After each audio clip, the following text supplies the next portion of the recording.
Hello and welcome back to 4 Wales See Wales with me, Mel Owen. Me, Robin Morgan. Me, Will Hayward. She's back. She's back. I am back. I felt better than ever. presumptuous saying welcome back to 4 Wales See Wales, but I presume people are returning, but we you have new listeners as well. Yeah, absolutely. It's lovely to have you back. Thank you so much. It's lovely to be with you guys. Loved the ep last week, begrudgingly. The Bro Pod. The bro pod, yeah. I do it. I get such bad FOMO. Do you actually? I really get bad. I'm not going to lie. It took me a few days to listen to it because I was going to find it upsetting. Do you listen hoping that we cancel ourselves? Yeah, hard that people have got to be like, she's the one keeping it together. Yeah. Really, I think we know it's the other way around. Well, we've got lots to talk about. We have got Labour's hospitals pledge, which has as many holes in it as the UHW roof. We've got reform liking 20 miles an hour. Ooh. And we've got Keir Starmer having a leaked memo. Oh, yeah, Leaky Starmer. Should we get into it? Let's do it. So you remember a couple of weeks ago, Welsh Labour announced it wasn't a manifesto, it was their launch of their campaign. And they had some pledges, for want of a better word.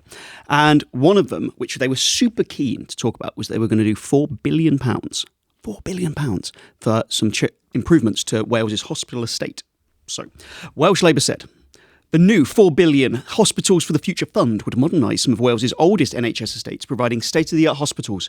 It will fund the replacement of University Hospital of Wales in Cardiff, redevelop Wrexham and and fund a hospital development in West Wales over the next 10 years. So, £4 billion, 3 hospitals, 2 from scratch, 1 a redevelopment.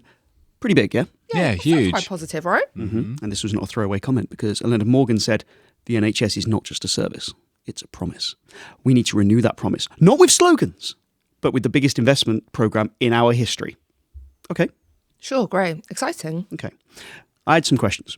Now, these are really big numbers, and when big numbers are thrown around, it's quite hard to really understand exactly what is going on behind the numbers.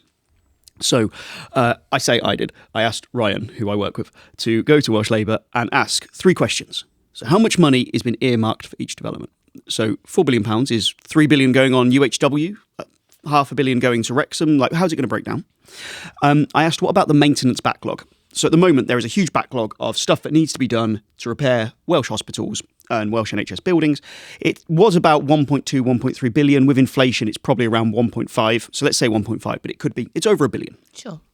And the other question was, how are you going to fund this? Is the money coming from borrowing, which is fine, you can borrow to build hospitals, but how much is that borrowing going to cost? So 3, I think, quite reasonable questions. So I, Ryan, messaged them saying, regarding the £4 billion hospitals pledge, what will happen to the 1.5 billion maintenance backlog in the hospital estate? Will you still deal with this?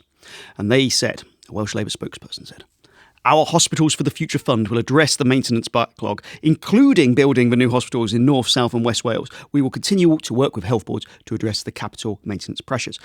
So, in really simple terms, that £4 billion is also going to fix the £1.5 billion backlog. It's £2.5 billion on these new buildings. So it would seem. Now, I know what you're kind of thinking with that. I'm going to let you guys speak in a minute, don't worry.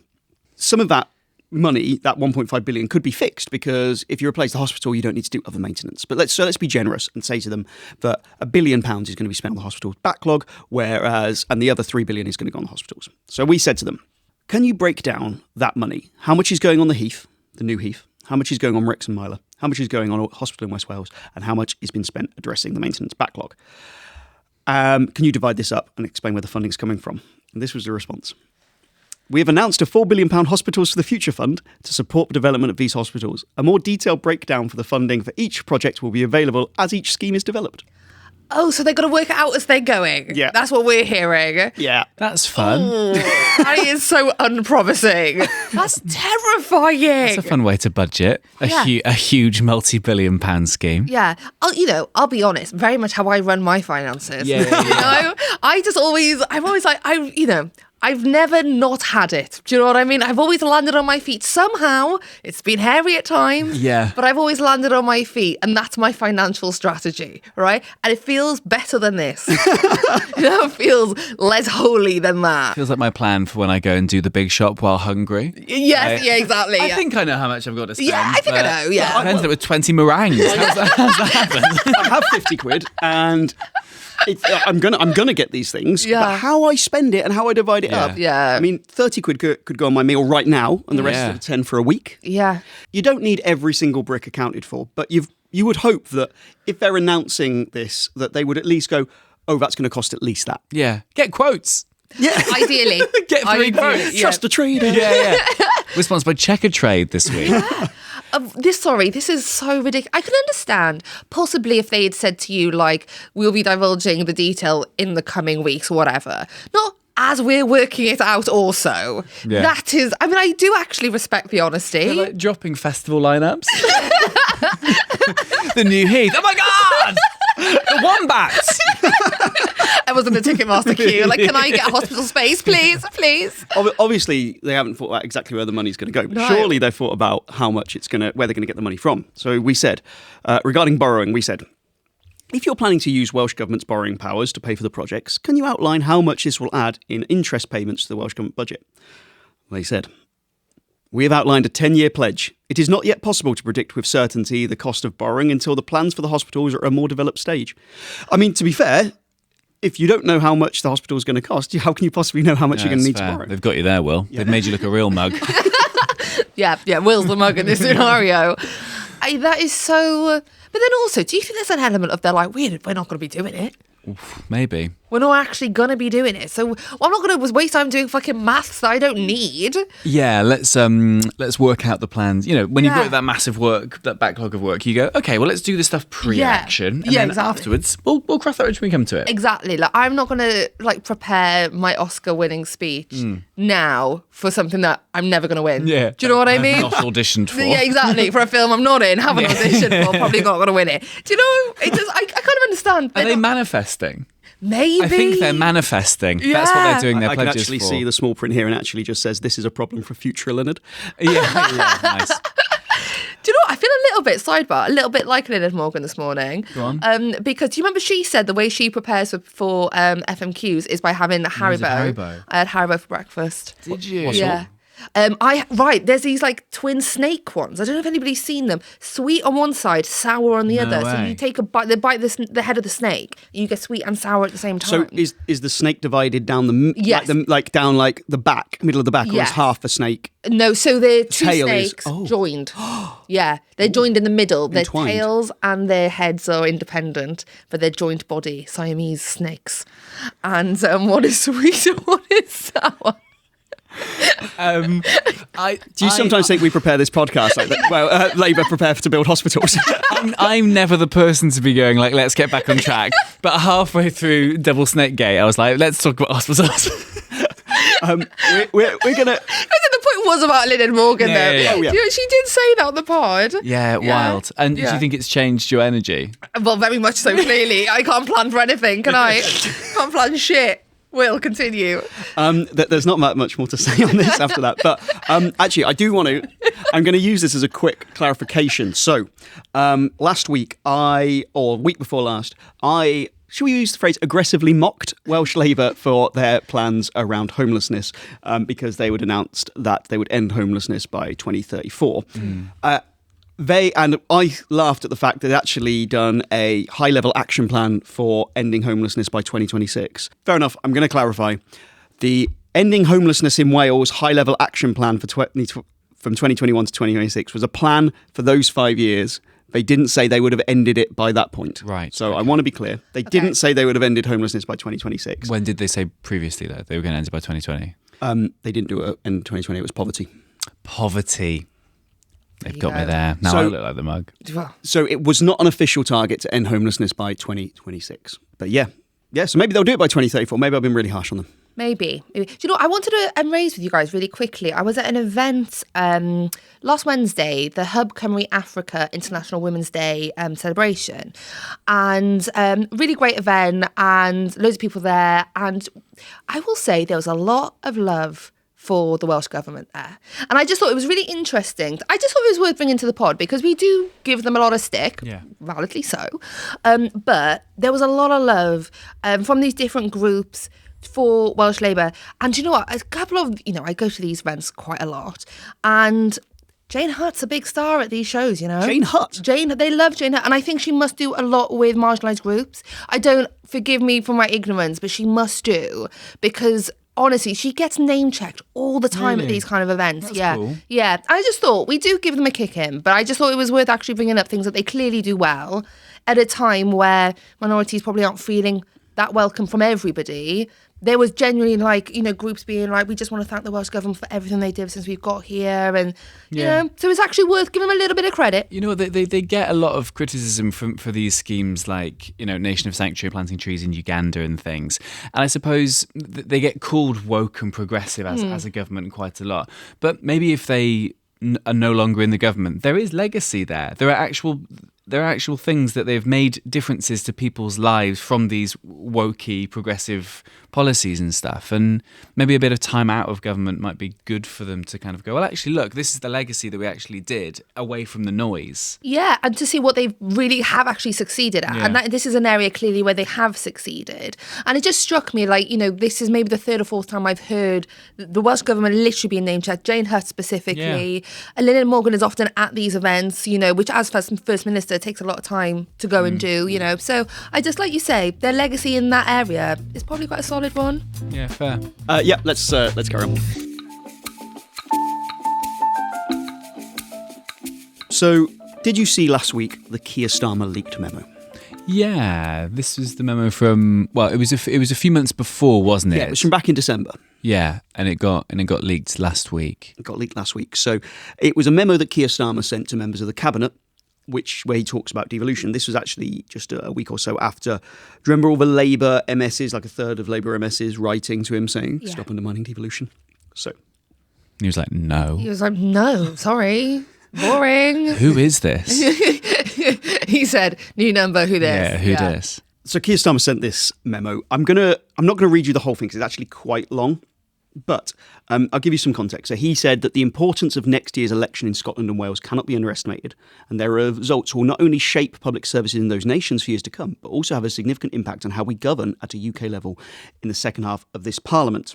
So he then says the UK government is one of two governments in Scotland, Wales and Northern Ireland. As the UK government, we have a direct relationship with the people of Scotland, Wales and Northern Ireland, and we must demonstrate this through our direct engagement with people throughout the whole of the United Kingdom and not cede our responsibilities or channel our relationships solely through the devolved governments. This requires us to be visible and present by prioritising visits, communication in those nations. Now, some people implied, right, this is really, really bad, that first bit. And actually, I think it's perfectly fine for the UK government to say we want to. They've got a lot of responsibility. Yeah. I mean, they are the people vote for them, and we spend loads of time saying how they don't give a shit about Wales. Yeah, you can't just be like, well, that's your thing, we'll just, because then you're just the English government. Yeah. Yeah, exactly. Which he said he wants to be the UK government. Yeah. And also, let's remember, they are a unionist party. Like, this can't come as a huge shock. Yeah, exactly. And like, they are responsible for the defence of Wales and Scotland and Northern Ireland. Like, they're not just kind of absent. They're also responsible for like a hell of a lot of funding. So I don't want to criticise them for saying we need to make our case in those countries and try and help them. No. But then he goes on to say, this is just so Starmer, because he started off saying something perfectly reasonable and actually quite good. And had he just gone XOXO Keir, at the end, boom, no drums. Yeah, Wales, Scotland, Northern Ireland, we care about you. Just so you know. Full stop. But no, he said a PS. He PS'd hard. What was in the PS, Will? You're right, Mel. I love it. I've had 2 hours of sleep and I've got real energy about me today. That was double-ended snake, so. Each of us will maintain a professional and respectful working relationship with our counterparts in the devolved governments. However, Okay. Everything before but is bullshit. An overly deferential or laissez-faire approach to devolved government engagement almost inevitably creates political challenges and misses positive opportunities. So I think it's pretty dickish to say an overly deferential approach. I think that is I think, like, basically don't be too nice to them, because that could create problems. Don't lead them on. Then he said, we should be confident in our ability to deliver directly in those nations, including through direct spending, even when devolved governments may oppose this. Yeah, I mean, that's the line, right? And that's the bit. Yeah, that's the bit. Wait, even up to there, you're like, okay, I don't know. That's the bit. Boom. Even when devolved governments may oppose this, we can't be too deferential. that, I think, to me, sums up the entire attitude towards devolution from Starmer. For him, it is kind of a bureaucratic reality which he needs to navigate. It is not an expression of the fact that the UK is for different nations, and actually this is what people have voted for, and this is a reflection of reality. It's, we've got to work with this. Let's try and make it. Don't be too deferential for them, because that can actually just create, political challenges if we're too nice to them. Yeah.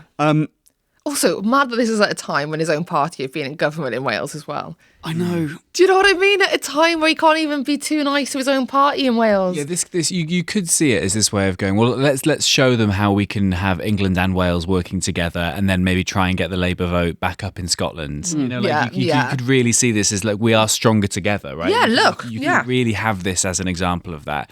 I heard some people say this has Morgan McSweeney written all over it, and since he's left, maybe potentially there's going to be a different attitude to it. Do you have a take on that?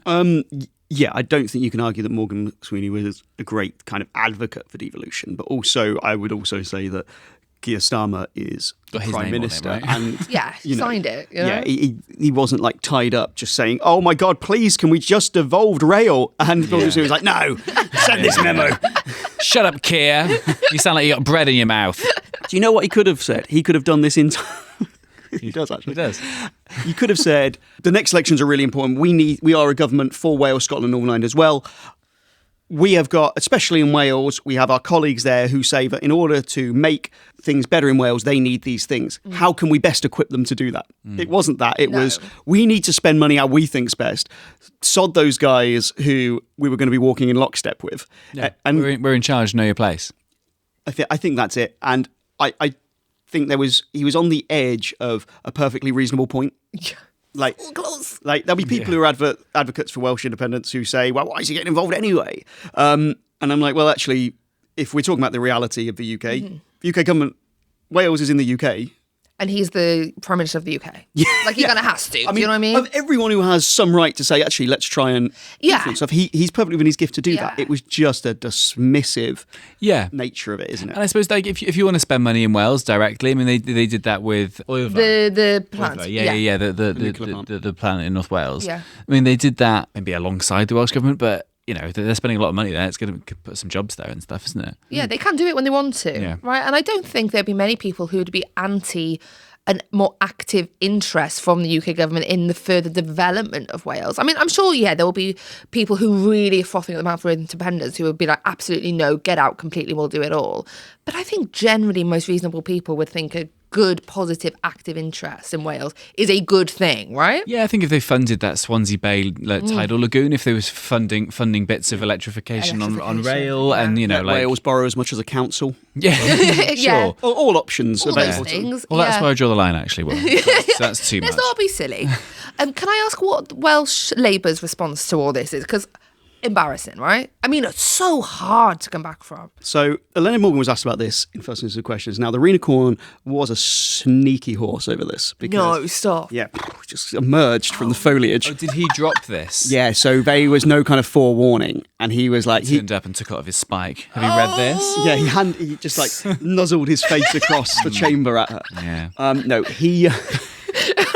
No, he didn't actually. Producer Daryl is just shaking his head going, why do I work with these fucking clowns? I like it, Daryl. He loves it. So he dropped this on her. To start with, he asked her basically to set her up to kind of compliment Starmer, and then was like, but what about this? Oh, that is sneaky. I know. Receipts. Yeah. Do you want to see Elena Morgan move her head like it's kind of been detached from her body? And this was during FMQs? This is all I want. That's rough to do that live. Because you haven't seen this, have you, Rob? I've not seen it.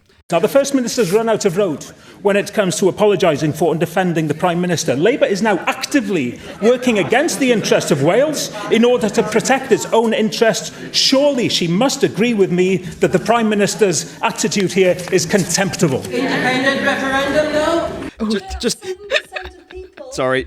Sorry. Just to clarify, that person going, you want an independence referendum, do you? We know who it is. Is it Hedges? It's Mike Hedges. Yay! The future of the government.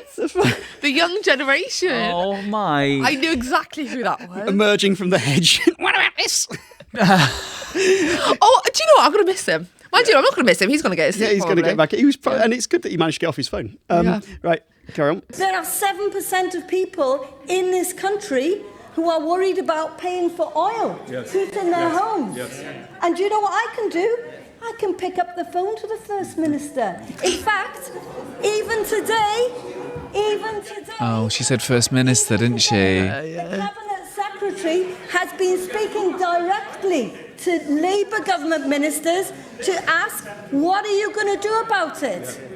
That is a relationship which you will never have, and you will never be able to deliver for the people of Wales as the way we are delivering today. That is a relationship you will never have. You will never have a relationship with a man who says, don't be too deferential to me. You think you can do better than me? Yeah, and that's why it's like when you tell somebody, they're like, you're never going to get anybody like me again. You're like, good. Take a good look at this. I can pick up the phone to the First Minister. I love that. Like, oh, it's engaged because you're calling yourself. Why did she say that? Like, no, I think it would have been quite a cool line if she'd have not fluffed it. Yeah.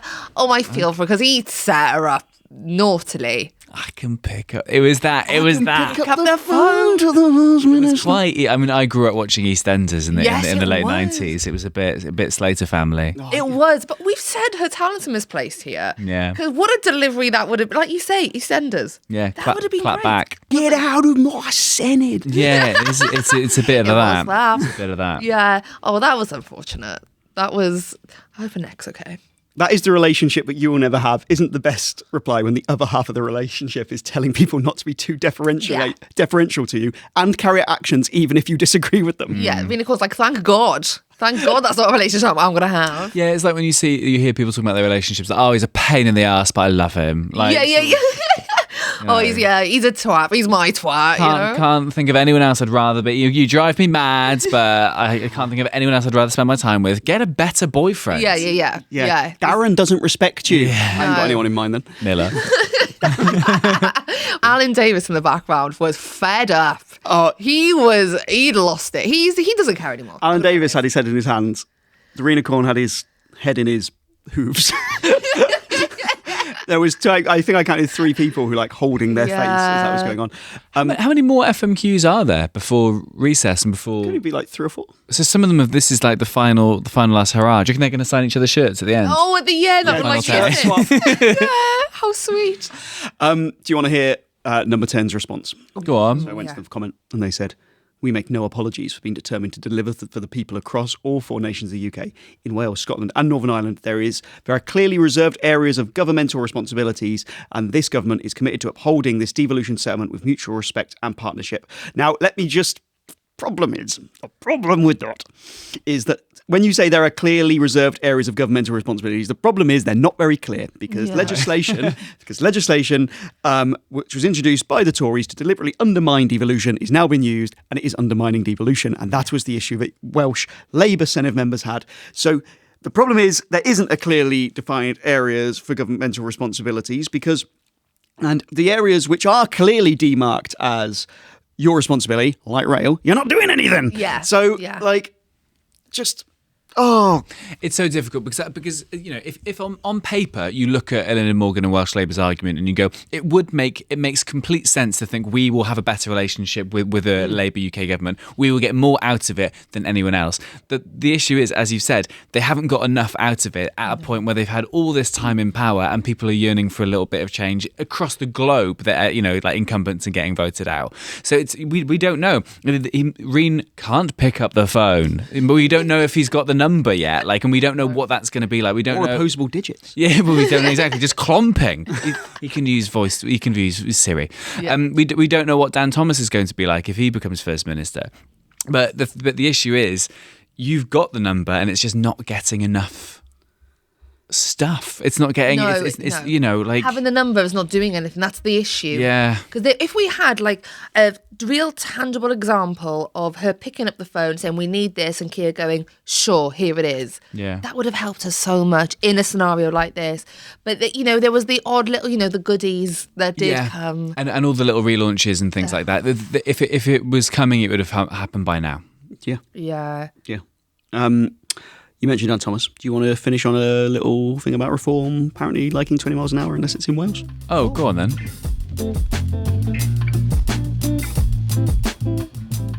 Okay, just quick one to finish. So Reform made a lot of noise about scrapping 20 miles an hour limit.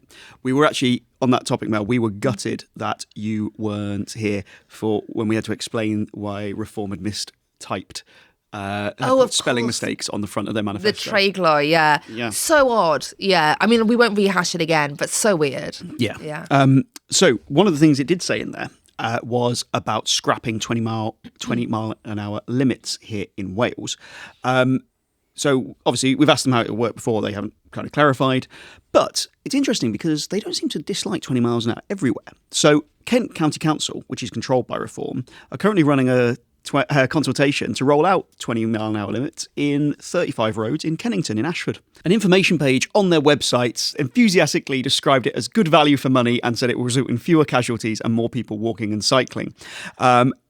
And this will mean that the schemes will pay itself back within less than a year. The gaslighting is unreal. Unreal. So they know these things. Yeah. So why do the good people of Ashford deserve to live? Yeah.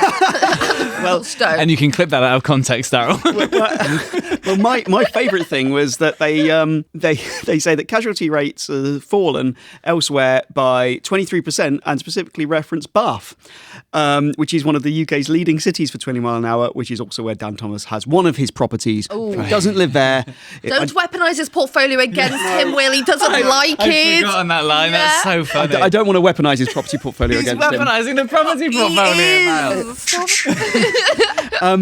Elsewhere, Lincolnshire County Council, which is also Reform-led, has said that they're currently pushing ahead with plans to make school streets and residential areas 20 miles an hour in Stamford. Woke.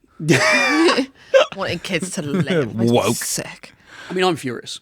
You should be. Yeah. Furious for. Do you know what? I am never going to go on holiday to Ashford. Well, I think it's going to ruin their tourism, isn't it? It will take me 16 days to drive through it. It'll be awful. Imagine. It'll break all the cars there. Yeah, because that does happen apparently. It's bad for the car. Cars aren't supposed. I love listening to Vox Pops where they speak to people like, well, I work with cars and I know it's breaking loads of cars. Loads of cars are coming in now and they're upside down and they're on fire because they've been driving too slow. They're not designed. They're not designed. Yeah. And I'm a professional driver and I can't drive at 20 miles an hour without constantly looking at the dashboard. I mean, so they know this. They know all this shit. Yeah, interesting.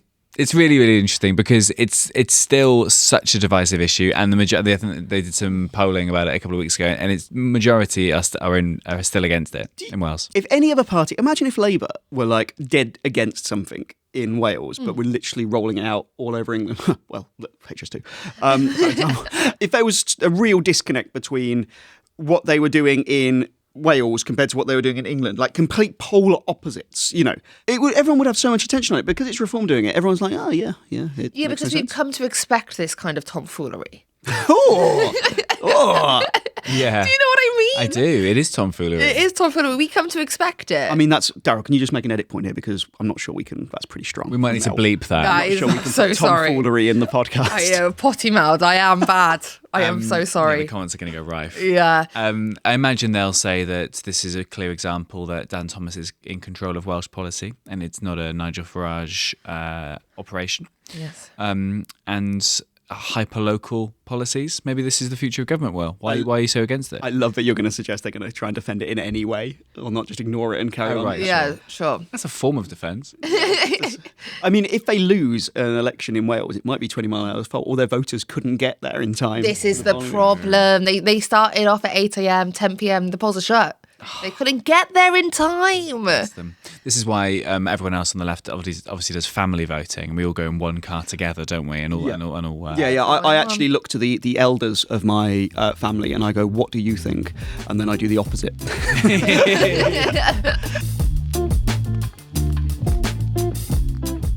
Shall we wrap up? I think we've broken down everything there is to talk about. We've had enough tomfoolery as well. Guys, I've set a bar here and we need to bring it back. Come on. Fucks only. But fun. Lovely to have you back. Thank you so much. Really Lovely nice to be back. What's going on with everybody? Will you have a book? Well, I went to a lovely book launch on Friday. I enjoyed this book launch very much, I will say. You were fab. Yes. My uncle, who is in his mid-70s, who lives in Northampton but watches the pod on YouTube relentlessly, came up to me afterwards and was very nervous because he'd seen Mel. When you meet someone, you're sure you've met them lots of times because he's seen you in his living room lots of times. I went up to hug her and then realised she didn't know me. So I kind of pivoted away. So if a very tall Uncle John... like a good guy. That's what a lovely... He went, hang on, no. And didn't... What a lovely person. A lot of men in their 70s wouldn't realise. Would not have pivoted. Would not have pivoted. They would have gone What a straight lovely through. guy. Well, thank you so much for watching, listening, and he's got a great nephew with a great book. It's called Who Cares About Wales? You can look it up. You can Google it. You can buy it. Do that last one. That's the main one to do. It's really, really good. It's really, really good. What would you say its like clarity to tomfoolery ratio is? There's not enough tomfoolery. I'm hoping there'll be a second edition with exclusive tomfoolery updates. It's really brilliant. I learned a lot about things that, we talk about Welsh politics and Wales weekly on this. I still learned loads more about it. The detail you go into is wonderful. It's so accessible. And even though there is this undercurrent of sort of anger through it and why we should be pissed off, it is hopeful, it is uplifting, and there is actual sort of, it made me feel really really good about the future if more people read it and get into it. What was most scary during the book launch is at one point you read out a quote from the book which I didn't remember writing. Oh, really? And then I was like, oh, that was good. Do you know what? I would say angry, but in a very constructive and positive way, right? Not that blame, actually angry because this could be better. Yeah, backed up with data and sort of and sort of hope for the future. Very refreshing. Yeah. Very refreshing. Yeah, you're hating this. Like a double Haribo snake is how I describe it. Fizzy and sweet and sour. That's what you get. That's what you get with Will. That's what you get. And you get free Haribo with every copy. I think that's fine. We can say that. As of now. Yeah. What would you guys like to promote? You're on tour. I'm on tour. I've got some Welsh dates. So what's still left? Llanelli, Monmouth, Cardiff, Milford Haven for all the MILFs and people in the Haven area. And all over the UK, and I'm doing a new show in Mach. I've got like 4 shows at Mach Comedy Festival. Busy boy, Mach. Busy boy. I'm doing a kids show, which is really, really fun, which my kids are helping me co-write. Love that. No, they don't get anything. They get to come along and play with some folk. You get to eat the food you can afford to buy right? Yeah. So if you're at Mach Fest and then come along and do that. Wonderful. Melanie, you're the biggest woman. Continue, but finish that sentence, please. Well, that's the end of the podcast and our friendship. I loved it. Please go on. Melanie, you are the busiest woman in Welsh comedy. What are you up to? I have also got a show in Machynlleth, melodrama. It's the first time I'm doing it. Is not a work in progress. It's meant to be like a decent show now. I am so excited. I'm so excited. You've been honing this, haven't you? I have. It's been like a year now. I'm really excited for it. So please come Saturday night. I'm in 8 p.m. Saturday, which feels like it is nice, but I'm up against some big dogs. Yeah, but you're Mel Owen. And fun. Thank you so much. How is it different to Chunky Monkey? Oh, so I would say it's more mature. It's me at 30. When I got to 30, I just stopped giving a shit. Yeah, it's fun. It was really and I just think it's that era of my life, which I'm really excited about. It's really, it's where I am right now. I watch back. Do you ever get this? You watch back old shows and you're like, ooh, that's not me anymore at all. But I don't mind I'm that. proud of it. Totally. And I think it's a snapshot of who you were at the time, right? Exactly, yeah. And it existed there. But it would feel weird to do that stuff now. Yeah. Because it's not true anymore, You're growing, Mel. I'm growing. I'm a growing girl. I am. Growing gal. I'm a growing gal. It's a lot of Haribo. Yeah. Can't be stopped. But, we've got a live show again as well. Oh, shit. Yes. We're bad at plugging things. We're so bad at this. Post-election. Almost at 100 tickets sold already. Listeners, if you didn't hear that, producer Darryl just said we've almost sold 100 tickets already. Triple figures, months out.